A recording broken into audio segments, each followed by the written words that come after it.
welcome to the Vibrant Health Podcast with your hosts, Lydia Shatney and Jessica Espinoza. Lydia is a nutritional therapist and founder of Divine Health from the Inside Out. Jessica is a real food wellness educator and founder of the website, DeliciousObsessions.com. Since this is a health-related podcast, it should be noted that the hosts are not licensed medical professionals. The information and advice provided in this podcast is not intended to diagnose, treat, or prescribe for any illness or health issue and should not be construed as medical advice. And now, here are the hosts of Vibrant Health Podcast, Lydia Shatney and Jessica Espinoza. Hi, everyone. Welcome to episode number 26 of the Vibrant Health Podcast. I am Jessica from DeliciousObsessions.com and JessicaEspinoza.com, and I'm here with my co-host, Lydia of Divine Health from the InsideOut.com. Today's topic, we are actually going to cover histamine intolerance and what you need to know about this topic. For most people, histamine is not going to be an issue, but there are some people who become really sensitive to it, and we want to talk about how it can impact your health. So today we're going to tell you what it is, why it happens, and what you can do about it. So, hey, Lydia, how are you doing today? I'm doing pretty good. Good. This is a topic that is a bit near and dear to my heart simply because I personally have issues with it. My youngest son, namely, but all my kids have mild, and my youngest has some pretty significant unless we keep it under control. And it's something I've had to really delve into and learn well for myself, but also for my clients. So I felt like it would be a nice topic to cover because a lot of people aren't even quite aware that it can be an issue for them. And so let's just spread that awareness and get this information out there. Yeah, I agree. It's something that I really didn't know about until about maybe 6 months or so ago. And then even then, I really didn't look very much into it. I was just kind of seeing it in passing. Like every so often you would see a blog post or something on Facebook that talked about histamine intolerance, but I never really dove into it. And then this year, actually, I'm really glad that we're going to do this because this is an area that I wanted to start researching more for myself as well. So let's go ahead and dive in and just talk about what is histamine intolerant. Well, kind of what's like the basics of all of that. Yeah, and it's not just for people who have obvious allergies, that's the problem, and that's why a lot of people don't know about it. But histamine's an amine that's produced as a part of an immune response. So, that's often commonly seen in people with these allergies, but it can have a lot of other type of reactions. But histamine also performs several key functions in the body, and we actually need it. We need just enough in the body to help with a number of things. It helps with blood flow. It actually helps us digest our food, move our bowels even. It actually performs several functions in the bowel. And it can help us with attention because it acts as a neurotransmitter or chemical messenger that carries signals to our nerves. So when we have the right amount, we can do these things optimally. But when we have too much, we become intolerant to it and have reactions. And that's where you'll see the more obvious things like, sinuses and sneezing and even skin reactions. But also mood and behavior can be a big one. So maybe you've heard of that histamine bucket analogy. I'm not sure if you have or not, or if you guys are familiar, but you kind of want to think of it in terms of if we have too much, let's say we have this bucket that can handle our histamine. If we have too much, it's going to spill out and overflow, and that's what kind of causes those reactions. So we have a lot of factors that can cause the histamine to fill up. So it's really important to understand that and reduce the inflammatory offenses that actually cause this to happen. So for me, personally, I'll give you an example of what that can look like. I've always had seasonal allergies, like really bad allergies to scents and like perfumes and candles and sprays and cleaning products. And I would get these bad allergies and react really badly. It was just awful.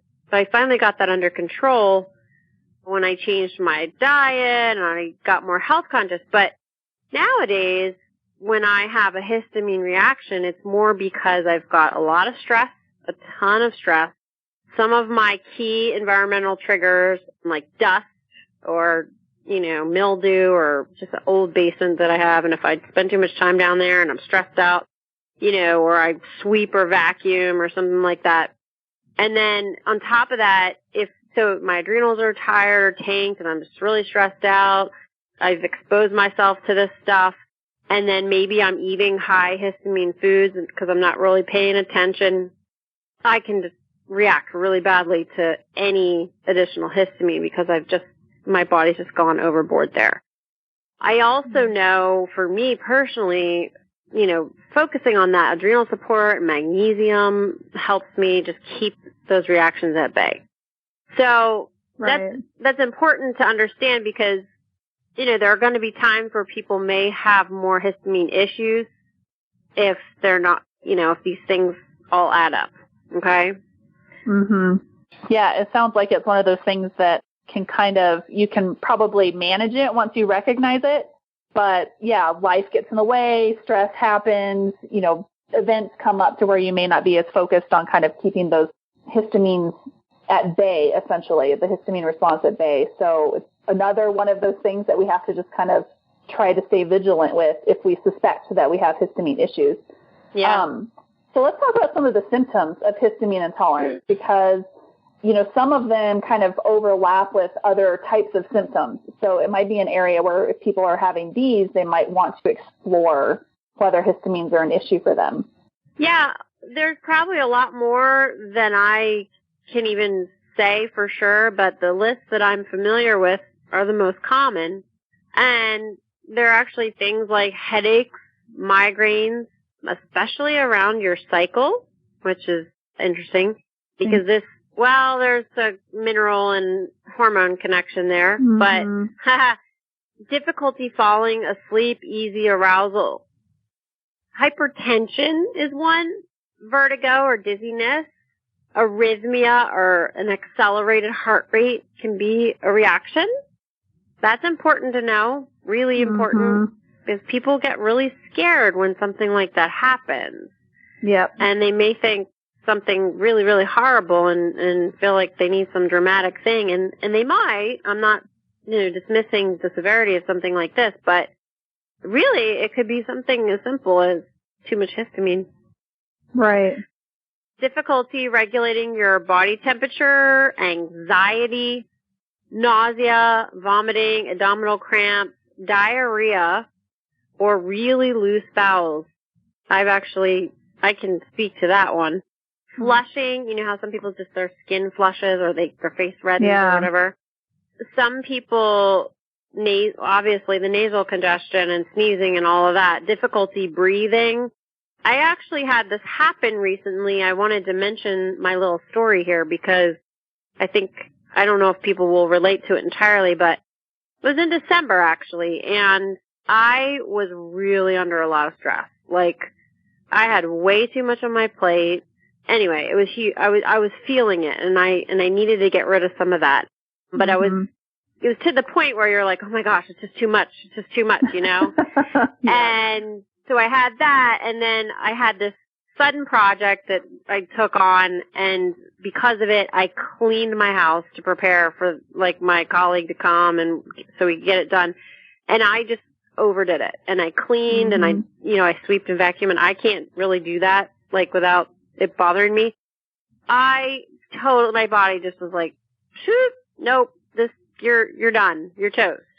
And so what happened was I had horrible breathing problems to the point where I needed, it was like asthma, which I did have asthma, which I hadn't needed any support for over a year prior to that incident.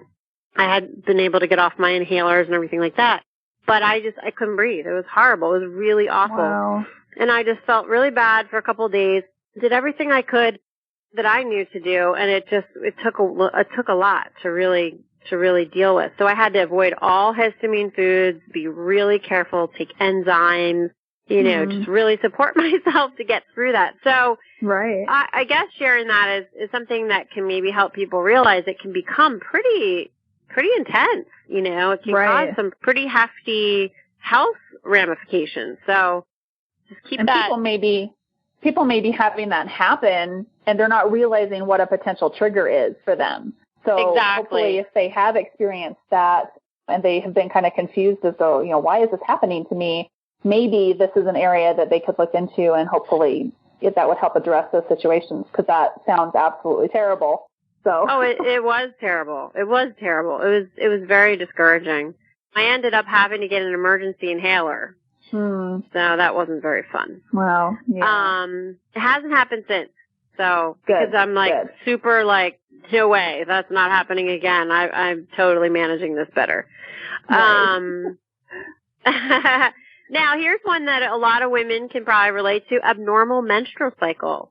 So this could be a piece, potentially. Right. Obvious thing like hives, your urticaria.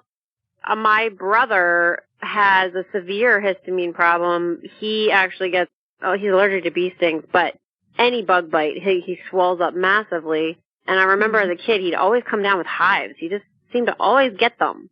And he has this issue where if you literally take your finger and just kind of go whomp on his arm, not even a hard swat, he will welt. Wow. So that's a severe histamine intolerance. Wow. And there's going to be variances for people, depending on a lot of factors, but that's just something, if someone who has that sensitivity, they share this information with them. Mm-hmm. Eczema, which I used to have, and my youngest son, low blood pressure, fatigue, and tissue swelling. So those are probably the most common. And so if any of those are something you struggle with, you may want to look at this piece of your health puzzle and see if it's potentially going to help you. Right. Oh, I love that analogy too. I think the more that I learn and hopefully help people understand that your health really is kind of a puzzle, and there's all these different things sometimes that you have to look at, and it can be kind of overwhelming. But you just with time, you just look at a new area, and if that puzzle piece fits, then awesome. And if it doesn't, then you can move on to the next area. So sure. This is just one more little puzzle piece that you may or may not need to address. I know that it may be an area that I need to look into as well, because some of these symptoms are kind of resonating with me. It makes me curious to see if this is an area that I need to look into for my own needs. So let's talk about who is likely to suffer from histamine intolerance now that we know kind of the common symptoms. Well, really anyone today could, because of the actual causes behind high histamine. We're unfortunately at a point in history where, we're just nutritionally depleted for so many reasons. So there's a lot of factors that can cause high histamine levels, and pretty much anyone can relate to a number of these things. So the first, and this is something in my family, calcium or magnesium deficiency. Most people are magnesium deficient.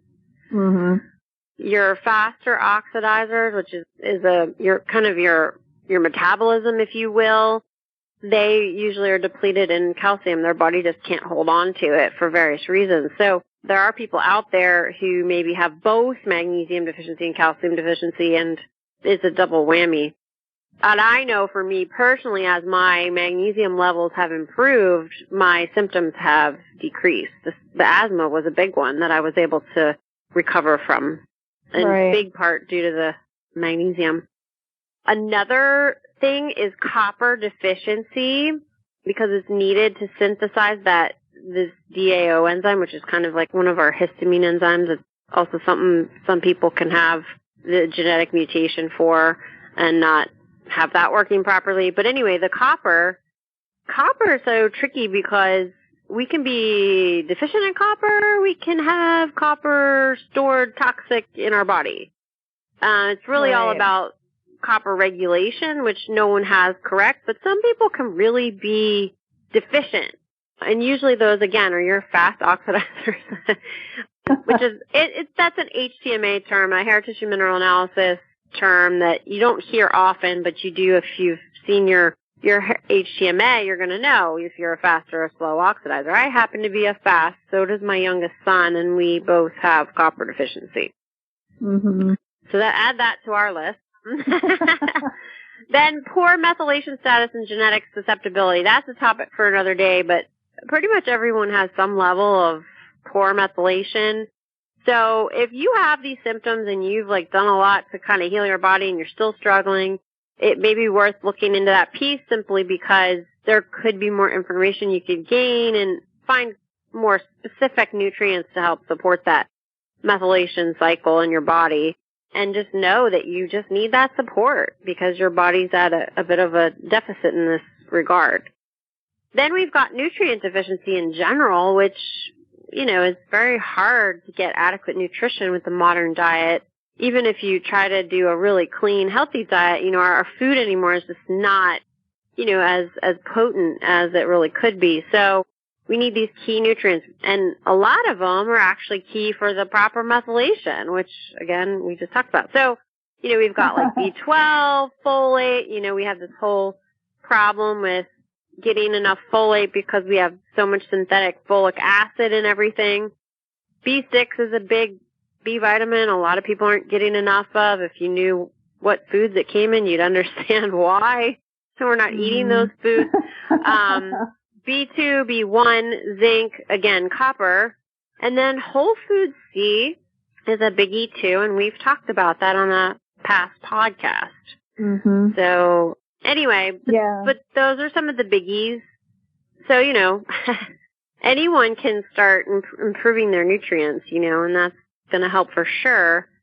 Anyone who has any IgE allergies, my youngest son has a couple environmental ones that we know, 5 or 6 of them. So any of those allergies that he's exposed to are just going to be a trigger for high histamine. Bacterial overgrowth, something like small intestinal bacterial overgrowth is a big one. That's pretty common, unfortunately. Leaky gut, GI bleeding. I'm not entirely sure the whole connection there. And then we've got fermented things, namely alcohol, wine, champagne, beer. But even fermented foods can be an issue for some people. Diamine oxidase deficiency, that's that DAO enzyme. Again, that can be either genetic or just, because we don't have precursors and nutrients and things. And then the histamine-rich foods. So if you have a lot of things going on, histamine-rich foods can really make things worse. So you can control it a bit by paying attention to those foods and removing a lot of them and just really keeping them low and helping balance all this other inflammation in your body and issues in your body. So there's a lot of foods that have histamine, but some of the big ones are aged foods, like cheeses and hard salamis and those kind of meats that are aged. Leftovers, if you're eating leftovers all the time on top of some of these things. Chocolate, citrus is a big one. Tomatoes, fermented foods we just talked about. There's a number of foods, and there's some great lists and stuff. So if you suspect this is you may want to get the top, a nice list of some of the top ones and try to make some swaps in your diet so that you can kind of reduce this histamine load. Even bone broth that's cooked really, really long can be hard for some people, so it's better to do just a meat broth, or even the Instant Pot quick broths are much better for people. And that's what we do, and we have no trouble with that. And then hormonal excess, like estrogen. So that can just add to the fire, too. Oh, boy. Some fun stuff there to consider, for sure. I was making some correlation between, I just got some food sensitivity testing and kind of diving into some of that, and some of this is crossing over with what I'm seeing on those results. So it's interesting. So I definitely think this is an area that I need to look into a little bit more for myself. So fascinating. It's really kind of amazing that any of us actually function at all with everything that could potentially go wrong in the body, and this deficiency and this genetic mutation and all of these things. It's just totally crazy. The human body really is quite amazing.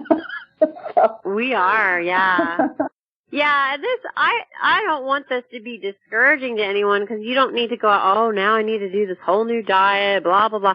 Really, I mean, I'm going to be honest with you. I can eat tomatoes and chocolate, and I can be totally fine. It's just if I am down in all these other areas, I can't eat that stuff. I have to take a break. Right. I eat cheese, I eat ferments, but if I'm doing a lot of all of that and I'm stressed and I'm not, other stuff's going on, then I'm going to get reactions for sure. But, I mean, I don't try to eat a lot of histamine on purpose. I mean, I'm pretty balanced, but there are times when you just don't pay attention, Yeah. You just can't always be on top of it. So, I don't want anyone to get overwhelmed by this information, but it could really help you. It could really help you feel better, and getting to the root of your health, continuing to get to the root of your health is just a process. So. Absolutely. Well, let's give people a little hope now. So what can we do about, if we really are suspecting that histamine is an issue for us, what can we do to support ourselves and maybe help clear up some of those issues?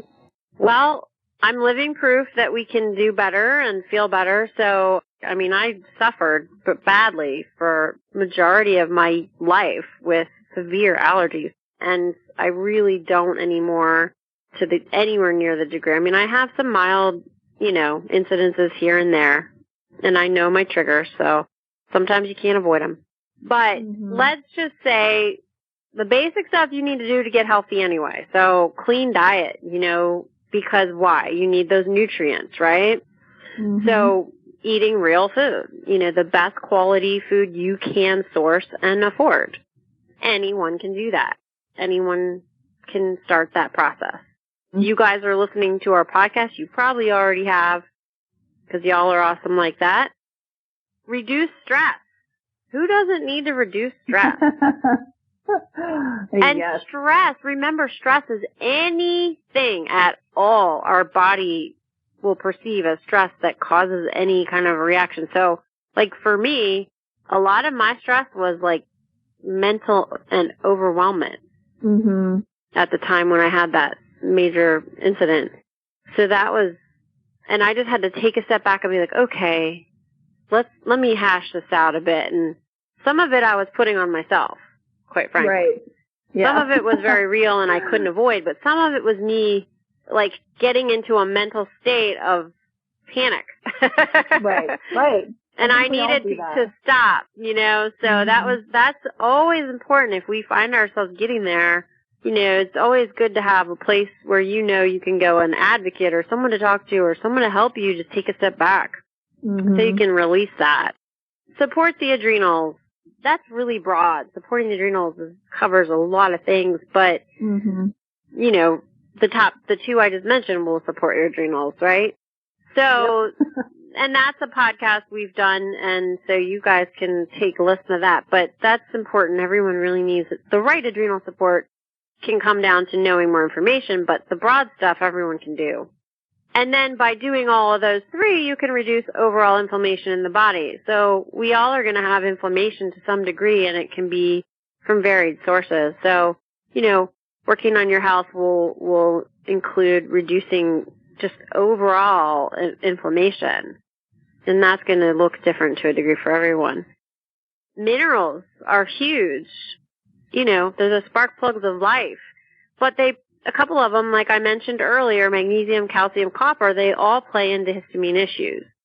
I don't want everyone to just go out and start supplementing with those either, because that's not the answer either.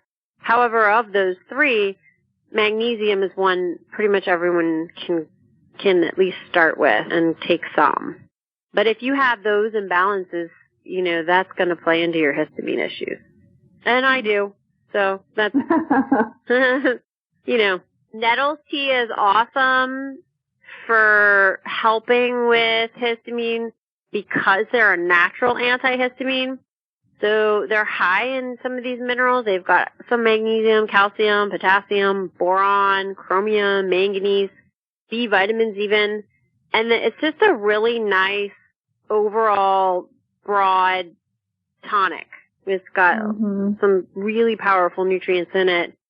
And they help balance, things like your blood sugar, your blood pressure, they're kind of like a nice adrenal support, actually, I find. And also supportive to the liver and kidneys. as well. So they've got like this immune potential, some liver support, and things like that. So if you have not tried Nettle's tea yet, I highly recommend giving it a try. It's a wonderful way to feel better in general. I love my Nettle's tea. You have some great recipes on your site, too. We'll make sure to link to those to get you started with Nettles. Yep. And I've gotten a number of people hooked on Nettle's tea, and they really are surprised at how much it supports them. I've even had someone say, there was a really cool one recently, but one person was telling me how their cycle, like they didn't even realize it, and they're like, wait a minute, my cycle was, I didn't even know I was getting my period, and I was like, wait a second, what happened? And she traced it back to adding in the Nettle's tea, so that was pretty cool, and I just get a lot of great reports from women who get started on it.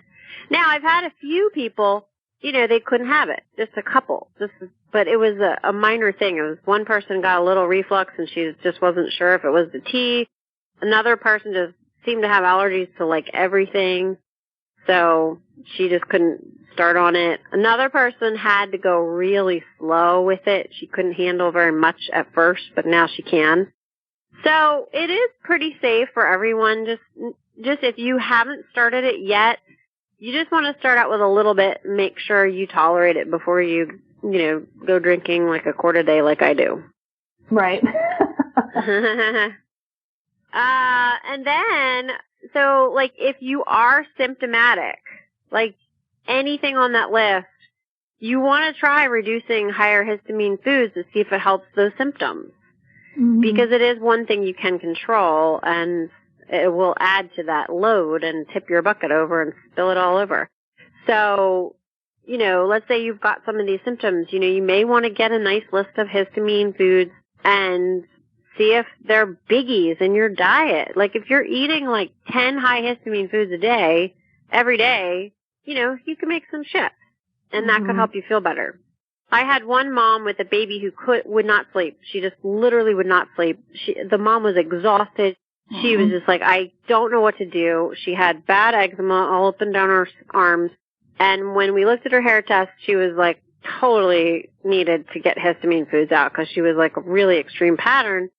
And within a week, actually not even a whole week, she was sleeping through the night, her skin was starting to improve, and Mom was actually finally getting some sleep and feeling better. So, good. I mean, it's That's awesome. really, so it can make a huge difference, and so that was a really cool story to hear. I was like, oh, wow, that's amazing. It was keeping this kid up. So, there's also enzymes, the DAO enzymes. Some people really benefit from taking them, especially if you're like, let's say you're out somewhere and there's some histamine in your meal and you kind of can't really, do much about it. Take those enzymes, if you're somebody who has more of these symptoms. That would be a nice thing to add in. However, I will say, like, for me, when I was out of control, like, it wasn't enough to help. Like, I just needed a lot more. But, if it's something that you need just to keep things on the down low on an ongoing basis, that can be very helpful for many people. So those are an option as well. And then genetic testing is another step that if you've done a lot of this other stuff and you're still, having some issues, getting your genetic data can really help you see, like, if you have more issues that you weren't aware of. And that can give you more clarity and nutrient support there. So I love using the ACMA to get started and getting deeper into issues with histamine, especially to see those mineral imbalances, because, the low magnesium, the low copper, also weak adrenal glands really contribute to issues with histamine. And the fast oxidizer pattern is the one that tends to have more noticeable struggles with histamine, and we can make changes really quickly knowing this and really help people feel a lot better. So that's a really awesome option. And if you are, let's say you've gotten your 23andMe test done. Many of you may be familiar with that genetic testing. And you've gotten it done and you're like, I have no clue what any of this means. Like, I have no idea what to do with this information. my colleague Jessica Bischoff of Simple Steps Nutrition does a really good job. She offers a consult and goes over this with you. So that is another option for you because there's several DAO SNPs that can affect, plus there's things, I guess they're like precursors to that, or I'm not really going to be able to explain this well because I'm still learning about all this. But she's good at interpreting that data to help you utilize that information practically, which is huge. So that's another step at some point people could take if they feel like they're ready for that. So that's like a real broad, kind of way to overall support yourself. It's a lot of things, that can go into the mix, but, a lot of it's stuff we all need to be working on anyway, so there's definitely hope that, you can feel a lot better if you kind of get a lot of this stuff underway and figured out. Absolutely. Yeah, it doesn't sound as overwhelming, I think, because you're right. People, they hear about, such and such thing, and then they're like, oh, great, it's a new diet, or it's all this new stuff that I have to implement into my life, and I just can't handle doing all this stuff. But really, a lot of this is things that most of us are probably already doing. If we're kind of in a health journey and we're focusing on, eating clean and reducing our stress, a lot of kind of managing the histamine intolerance sounds like things that we're already doing, with maybe adding in some things like the nettles and avoiding some of the high histamine foods and stuff like that. So it sounds really manageable. It's not something to be overwhelmed and freaked out by. So yeah. I mean, if you've not done any of this, then it could be overwhelming. But there's hope on the other side. Another thing I didn't mention was probiotics. By the way, that's another support too, but that's a whole long topic. But if you're working on a lot of this, you're certainly going to see improvements. So there's a lot of people who hear this new information and freak out like it's some new thing they have to figure out. And I don't want anyone to feel that way. So hopefully this was helpful and a good starting point for people to at least be familiar with histamine and what it entails, and a starting place to get moving forward, recovering from some of those symptoms. Absolutely. Yeah, I think this is an excellent starting place. So we'll go ahead and wrap up for this week. Make sure you check out the links and the show notes from this episode so you can get, links to previous podcasts. We have podcasts that cover a lot of what we talked about today as far as individual things like adrenal health and minerals and stuff like that. So make sure you check all that out. Further information, and we will be back again next week. We hope you guys have a great day. Thank you so much for listening to the Vibrant Health Podcast. We really appreciate you taking time out of your day to listen to the information we're sharing. If this information resonated with you and you know others who could benefit from it, we would love it if you'd share it with them. We'd also be very appreciative if you could leave us a review on iTunes or Stitcher. If you're on our sites or YouTube listening to this, we'll have links down below where you can leave a review. If you're on your phone listening through the app, you can also leave a review directly through the app. It only takes about a minute, super fast, super easy, and your shares and reviews help us reach more people with our message of health and wellness. So we really, really appreciate your support. If you're looking for more information on health and wellness in general, both Lydia and I have a ton of information on our sites. You can find me over at jessicaespinoza.com, which is my main practice website and where I offer my 21-day sugar detox coaching. And in the future, I'm going to be offering nutritional therapy coaching as well. You can also find me on deliciousobsessions.com, which is my main real food and natural living website. You can find Lydia over at divinehealthfromtheinsideout.com, where she offers nutritional therapy consultations and hair tissue mineral analysis services for those who are ready to take their health to the next level. Lastly, if you have any suggestions for topics you'd like us to cover in future episodes, we would absolutely love to hear from you. We want these podcasts to be as informational and inspirational as possible, and we'd love to hear from you and understand exactly what you would like us to cover. You can email us or leave a comment below, or even give us a shout out on social media. We both look forward to serving you and inspiring you to live the healthiest, happiest lives possible. Thanks for listening.